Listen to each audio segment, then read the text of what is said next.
Welcome to a mini-series of Neuroscience, featuring interviews with some of this year's annual meeting's keynote speakers.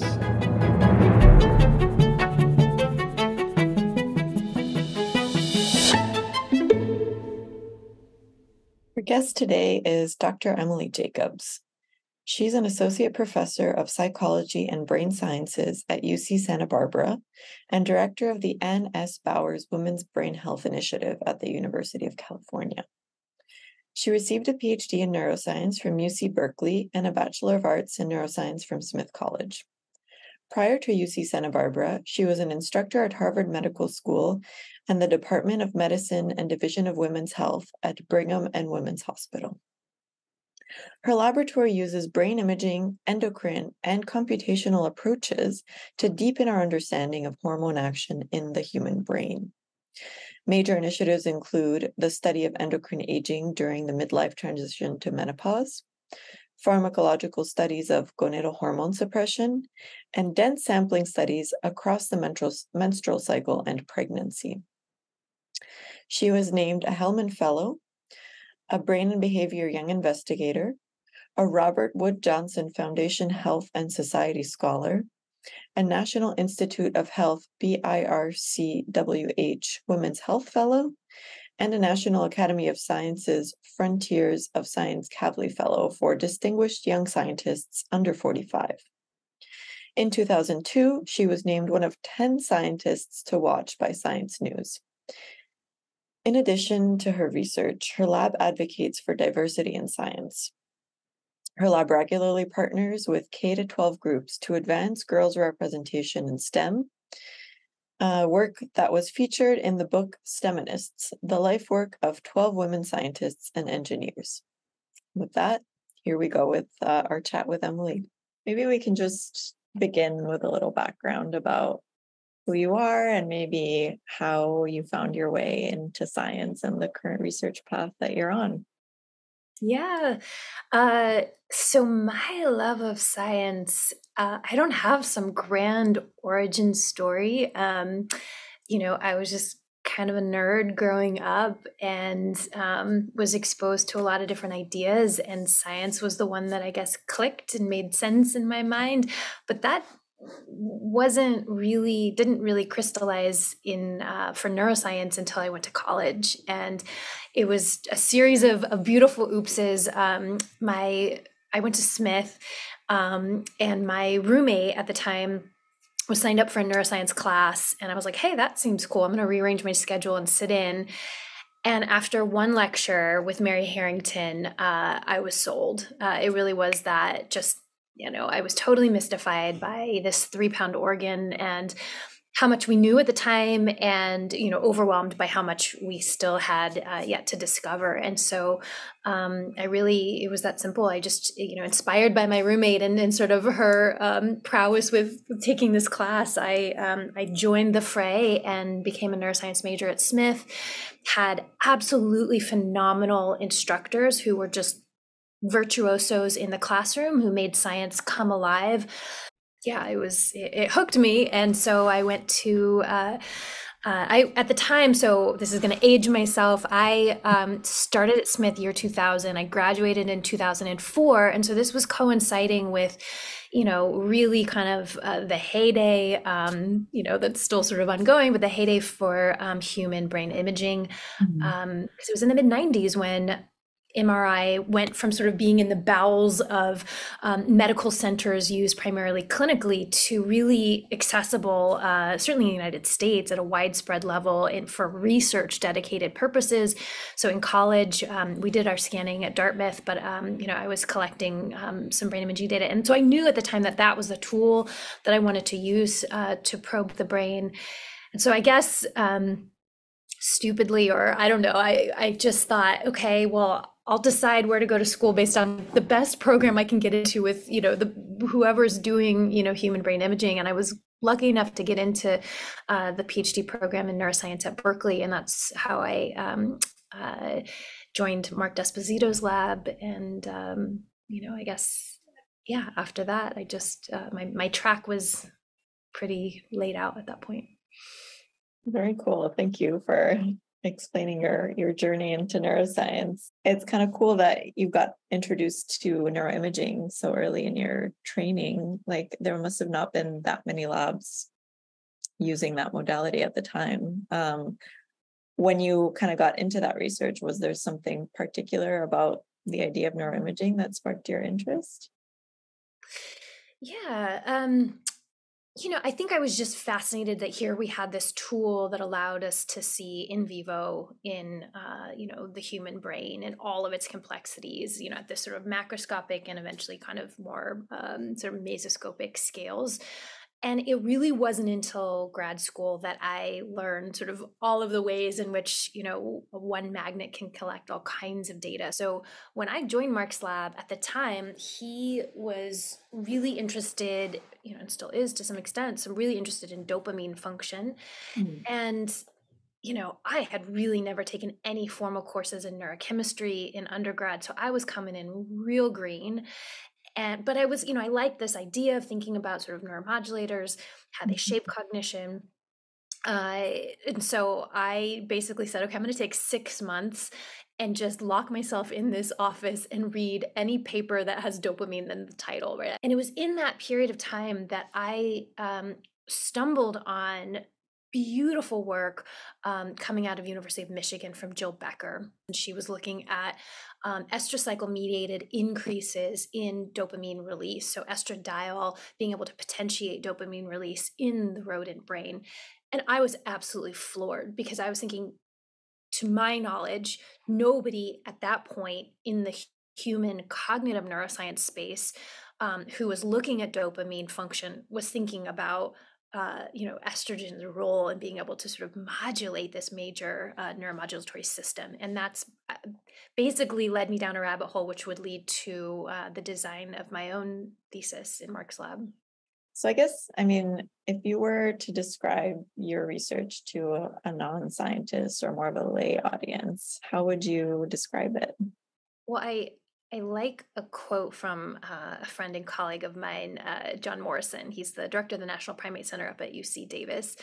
And he likes to say that, sometimes neuroscientists can be so taken by the complexities and the unique capabilities of the brain that we forget something really important about it, which is that it is connected to the rest of our body. And I think hormones are a beautiful example of this kind of whole body or brain body interconnectedness. And so what I do is really just try to understand how all of the stuff that goes on in our body can influence the stuff that goes on in our head and vice versa. So specifically around these neuroendocrine systems. So how is it that sex hormones that are produced by the ovaries and testes, right, the gonads, can travel through our bloodstream and shape aspects of brain structure function. So my lab, that's really sort of the question that drives my lab, is understanding the time scale and the circuit on which sex hormones act in the brain, and thinking about the health implications of those relationships. And we do this really across the life course. That's a great point that you make about hormones being this great way to connect the body and the brain.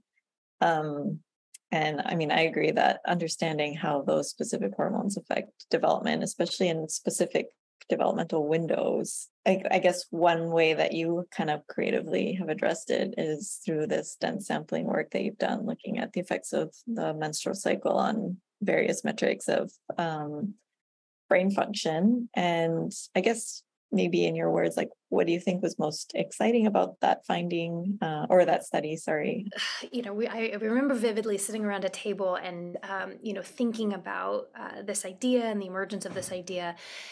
And we had been reading, of course, Russ Poldrak's, my Connectome papers, other work from the Midnight Scanning Group, right? There had been this sort of resurgence of these dense sampling or precision imaging approaches to mapping the brain in its dynamic state. How does a brain change over time? And it's interesting to think that this is really kind of hearkening back to how our field started, which is single case studies, right? HM has arguably done more for our field than any thousands or tens of thousands of subjects combined, because he was so intensely studied and had obviously this lesion that was able to reveal some truths about brain and behavior. But then something interesting happened when fMRI hit the market, which is that we sort of adopted standards of cognitive psychology of doing group averaging, taking, group A and averaging their brains and comparing them to group B. So doing this sort of single shot, single time point imaging with group averaging. And that just never really worked for neuroendo. I mean, people have done those studies, but it was never the ideal model. And so we were really inspired by the dense sampling work, because it lends itself perfectly to our problem. Because one feature of the mammalian endocrine system is that hormones ebb and flow over time, right? Production is not static. It follows these very canonical rhythms on different time scales. So I have this absolutely brilliant graduate student, Laura Pritchett, who led this project and was the subject for this. And we scanned her brain and drew blood every 24 hours for 30 days. And then she did it again 1 year later as both a replication and extension. That project led to, I think, deepened our understanding of the brain's ability to rapidly respond to shifts in hormone production, certainly across the menstrual cycle. We've now followed this up. I have another student, Hannah Grotzinger, who has analyzed data from a densely sampled male. This time we looked at diurnal changes, so scanning him every 12 to 24 hours with blood draw, showing that there's about a 60% decline in testosterone and about a 40% decline in estrogen from AM to PM. And the male brain is responding on a magnitude similar to that seen in a woman across the cycle. So it's just sort of like the accordion sizes are sort of different. And one of the reasons we wanted to do that study, that what we call 28 and He, is because we really wanted to try to debunk or head off a pretty pernicious myth that hormones are a problem, and they're a problem specifically for women. The reality couldn't be further from the truth. Like, hormones are not nuisance variables; they're critical modulators in all sexes, and we could, finally have the proper designs and methods to really show that in the human brain. I totally hear you. I feel like when I first started my research career and I was thinking about how to handle male and female mice in my study, I got a lot of people telling me that I had to ovariectomize the females because the hormones would make them too variable. And, I thankfully had other good mentors that were like, absolutely not. Now you have the receipts, right? Now you have all of the variability projects that have come out to debunk that myth, this idea that females are overall more variable than males because they have this pesky menstrual cycle. I mean, what's wild to me about that little history of science, so Annalise Beery, of course, co-authored or was the lead author on an absolutely transformative paper in Neuroscience and Biobehavioral Reviews, where she quantifies the sex bias in basic science, showing that in preclinical biomedical research, not just in neuroscience, but across the biomedical landscape, female animals are grossly underrepresented, right? Most labs are using male animals. Irv Zucker's group, led by Brian Pendergast, ran a variability project where they looked at something like 10,000 different endpoints from sort of molecular cellular cascades all the way up to behavior, and just pulled not the mean levels of that variable between males and females, but the dispersion, right? The coefficient of variation, the dispersion around the mean, and showed that there was no variable in which female animals were more variable than males. And there was like half a dozen or so in which the males were more variable than females. So if we're using that litmus test, as our marker, like, let's chuck the males and study females because they're the more consistent. And this is in unstaged females. So, and this has since been followed up. Rebecca Shansky's group just has a similar paper out. Again, there's no credence to this. And it's wild to me that these feelings, right? These ideas that people have, and then just trust, right? Like as scientists, you should never just like trust these your intuition, like empirically test these, because it's a total falsehood. And yet that falsehood meant for 50 years, right? For half a century, we have lost out on critical insights about sex differences in biology because we haven't been studying female animals. There's other biases we can talk about in the human brain imaging literature, but the biases happening in the preclinical animal model world is just bonkers to me. And not just me, obviously the NIH, following Annalise's report in 2011, they in 2016, as you and hopefully the OHBM community knows, put out the sex as a biological variable policy, mandating the inclusion of both sexes in preclinical research.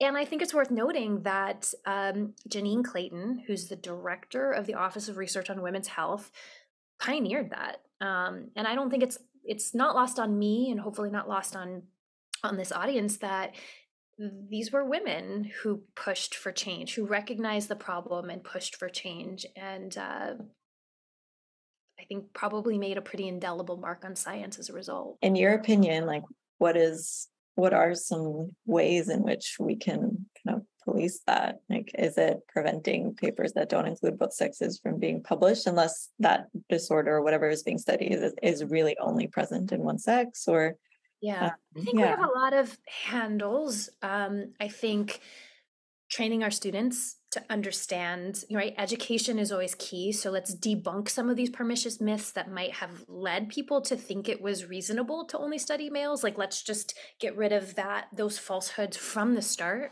in our undergraduate classes, certainly in our graduate training. The NIH is using carrot and stick approaches of withholding funding if there's not a valid excuse. And I think editorial boards have the power to say, gosh, this is a really interesting finding, but you only did it in males. Come back to us when you replicate or extend. Or even making journal articles tack on, right, like 2 words to the end of each title, where you can say, whatever your finding is, ... in males, like make it explicit in the title that this is not a representative sample. So all of those things, right, both carrot and stick approaches, I think could help shake us from some norms in the field that aren't justified in keeping around.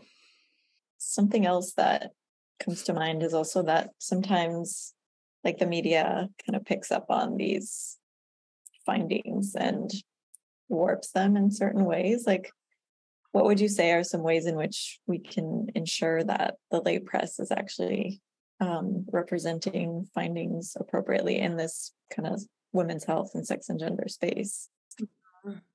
Yeah, that's a good point. And scientists have different approaches to how they approach the media. In my lab, because of the kinds of questions that we ask, I tell my students that it's really important to think about the ways in which your science can get misconstrued. So you actually, I think it is the public responsibility, the responsibility of scientists to help disseminate their findings in an accurate way, right? Because hidden knowledge is not science, right? We share science. But if you can, you want to make sure that there aren't any gross misrepresentations. I can give a specific example. I have a postdoc in my lab, Caitlin Taylor, and she is doing some fascinating work thinking about what happens when we exogenously modulate hormones. So for example, with oral hormonal contraceptives, right, or the pill, or other forms like IUD, patch pill, et cetera. Mm-hmm. And she came to me wanting to ask this question of, like, essentially, what does the pill do to the brain?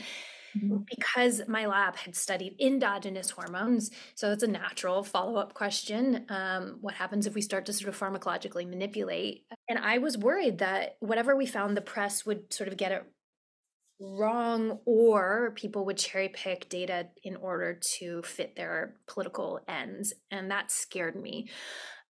And then after, a bit of time, I realized that this experiment is playing out whether we choose to look. We don't have a great answer to understand what, if any, impact it might have. And that also felt a little unsettling. Like, why is it that women are sort of don't have fundamental answers to questions about their body?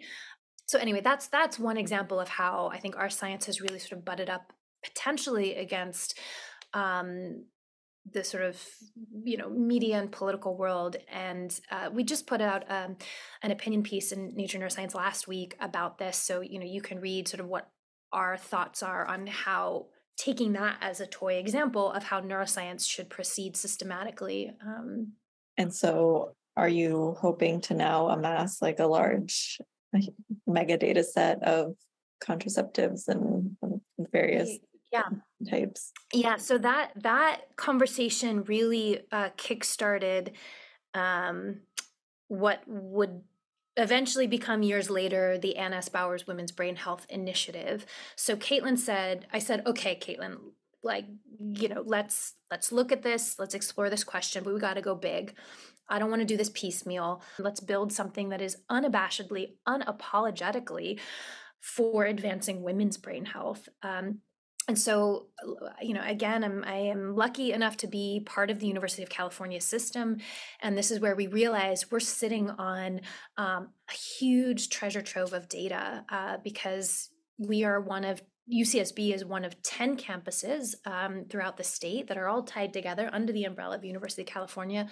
Within that system, we have 8 research-dedicated brain imaging centers that generate data from about 10,000 unique individuals annually. So what would happen if we could harness the power of that data and sort of add in some metadata that we might be interested in about, say, these questions of pill use, et cetera. So that in a breath is what we're doing through the Ann Bowers WBHI, is taking women's health prime time by creating a big data, open access neuroimaging database that can address some pretty basic questions of women's brain health.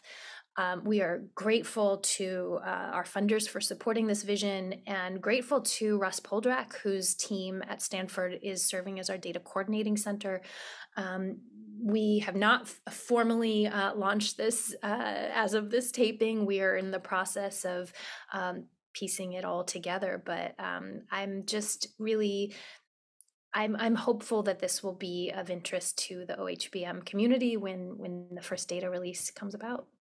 Oh, absolutely. I mean, that's amazing to hear. I feel like you're definitely a trailblazer on understanding women's health, both from this like hormonal contraceptives perspective, but also you've done a lot of work on understanding what's going on in the brain of people going through menopause. And I guess a lot of these topics make me wonder, like, how can we actually implement these findings that you're bringing to light to inform public policy surrounding women's physical and mental health? Like, how do you see the link between science and policy there?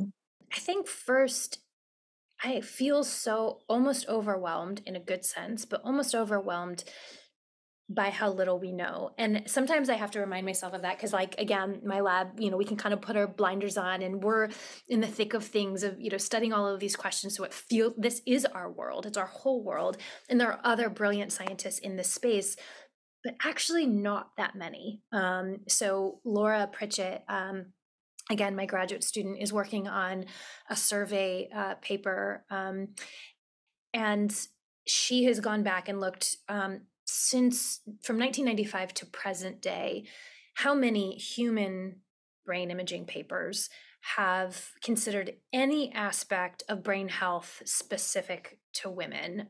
So thinking about things like, how does the menstrual cycle or contraceptives or pregnancy or menopause or any kind of hormone-based medications, how do they shape the brain? And in the last 30 years, less than half of 1% of brain imaging articles ever published have addressed the totality of those health factors that are unique to women, right? Half the world's population. So I think from a policy perspective, I wouldn't even start with the sort of public policy, but just lab culture, lab or field specific culture. How do we make women's health more salient and more relevant? And, my hope is that by, giving platforms like this, like by being able to give a talk at OHBM and sharing some of our work, we can inspire other people that these are fascinating questions to ask. And so we have a woman who underwent brain imaging preconception every 2 weeks throughout the gestational window up to 2 years postpartum. And it's, the data are shocking, right? We see these incredible changes in cortical thickness, in gray matter volume at both the sort of gross scale, also using kind of high resolution scans of the hippocampus. We can see neuroplasticity happening within subregions of the medial temporal lobe. We see striking changes in diffusion metrics, looking at quantitative anisotropy. This is in a remarkable period of brain plasticity, and yet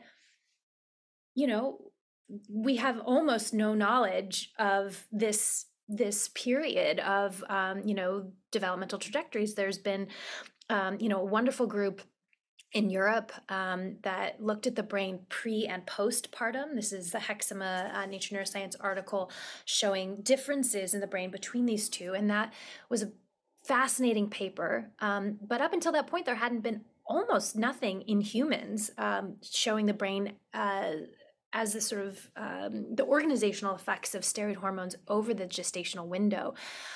And I think that that's wrong for two reasons. First, the brain is an endocrine organ. So if we're not thinking about it in its endocrine context, you're missing something pretty essential about it.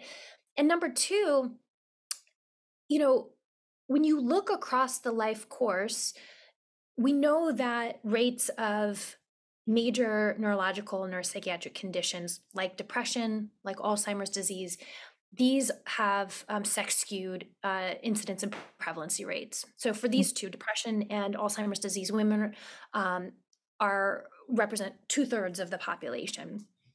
So if we want to get a handle on why that is the case, we need to design our questions to be able to uncover, right, those answers. Absolutely. Yeah. I'm preaching to the choir because you know this. Yeah, I've got my pom-poms here in the background.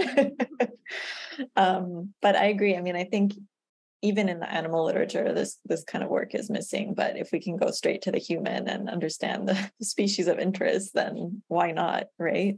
I'm curious if you can give us a sneak peek. I know you touched upon some of them, but about the topics that you are going to cover in your OHBM keynote talk. Yeah.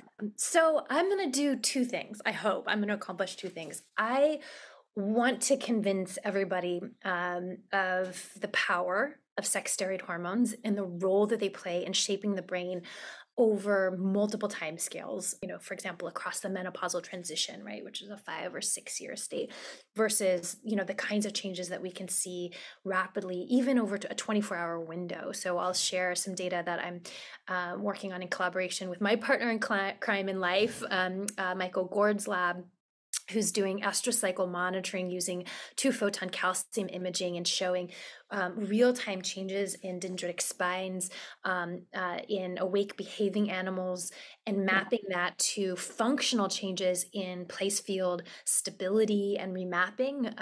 It's just beautiful work that's absolutely building on Catherine Woolley's seminal 1990 paper.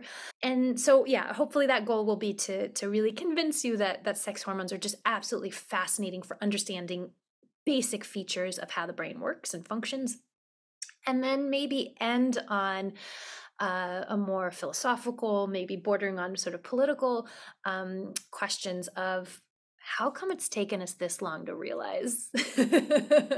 What can we do to ensure that there aren't more dormant questions that are dormant because of the scientists who are asking the questions? And I think scientists can't answer questions that they can't see. And for a field in which 80% of tenured neuroscience professors are male, it's not surprising that women's health hasn't been elevated to the level that maybe it should be. And so I'll hopefully make the case that diversity in science is not just a matter of social justice, right? It's not just the right thing to do. It actually makes science better. I'm very excited for this talk, and I think it will serve a lot of people in our community to hear about all the work that you're doing on this topic. So thank you. I know in your bio it says that you and your lab members kind of partner with K-12 groups to advance girls' representation in STEM, which I think is such a great initiative. I was wondering if you could talk a little bit more about how you got involved in that and how your lab members engage in it. Yeah, I mean, I think, again, it's this recognition that diversity matters. And if I'm going to stand up and say that, we better be part of the change. And so for my lab, one of the things we pay attention to is making sure that we can debunk myths about who a scientist is, what a scientist does, who's worthy of being a scientist. And that means getting into the populations, schools that, starting young, where we can hopefully reach out and find students who are interested and really kind of show them the way forward. So really, truly, we work with all age groups. One of my favorites is with Girls Inc. This is a girls organization that's nationwide at this point. We have an active membership here in the Goleta, Santa Barbara, kind of central coast of California area. And one really cool thing that we did is using the Frontiers and Young Minds platform. So this is a journal under the Frontiers umbrella that Bob Knight helped founded. And you can kind of bring them into the process where they read and give you feedback. And let me tell you, they are on it. And then the paper gets published and their names and pictures are listed as reviewers. So it's a really, really fun process that we hope to do again. And sometimes it's just pure pomp and we just go in with brains and people can like slap on gloves and really have that just sort of pure fun tactile experience of just seeing and holding a brain for the first time. So we do it all depending on the age group. That's awesome. That sounds like, a great way to just connect with the community and inspire young minds to maybe pursue science. Yeah, I think that the other thing is that it's not like, so let's just take sort of gender diversity as the problem. It's not like we have to convince girls that science is cool. They get it. So honestly, part of it is just like putting up the bumper lanes so that the world doesn't crush that spirit. And, watch Picture a Scientist, for the lived experience of what it is like to be a woman in STEM.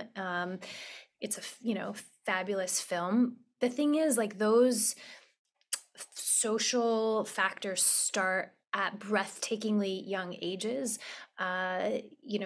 We know that by about age 5 or 6, there are sort of social stereotyped myths about brilliance. So there's this sort of link between how these stereotypes get under the skin and their choices, the choices that they make, the kinds of activities that they allow themselves to be drawn to or that they pursue. So this is why in my lab, it's like, we can't start at our college students. Like, I want to start in the kindergartners, right? In the preschoolers, like get them before the world has crushed their poor little spirits. Yeah. This is taking a dark turn. I have a daughter, can you tell? So I'm like, stay out of her way. Yeah, it's really sad to hear that as a woman as well. But I think it's also so powerful to have that information because now we can act on it and hopefully improve things for the next generation of scientists. Yeah. And if we're going to do all of the legwork of giving them the space to cultivate their own intrinsic curiosity and to follow that passion, let's not squash it also at any other stage of that game. We know 2019, right, a report in Nature came out showing that in the United States, half of all female scientists leave full-time science after having their first child. And to be clear, right, like women are not leaving because they're not good enough for the job. They're likely leaving because the job is not good enough for them, right? Mhm. And, if they are suddenly having to choose between low paycheck, lack of high quality, affordable childcare, this isn't a choice, right? They are being, right, this idea of a leaky pipeline is aberrant. They're not just like flowing out of the system. They are being actively pushed out by bonkers choices. So this isn't just, again, it's not just a social justice issue. This is like, are we serious about wanting to support science at its best? And if we are, then we've got a major problem that needs to be addressed. That dovetails into a closing question I can ask, like what is some advice that you would share with early trainees or the OHBM community in general about how to deal with this? I think the best science comes when you're not fed by fear, but by curiosity. And also taking time and recognizing that science is a really important part of what we do, but it's not everything. And I think it's important, especially as we address real mental health crises in our graduate students, that we say, literally go take a hike, like go look up at the stars at night, go remember that you are on this planet for a blink of an eye. Just go have fun and do the best science that you personally are capable of doing, and don't compare yourself to anybody else.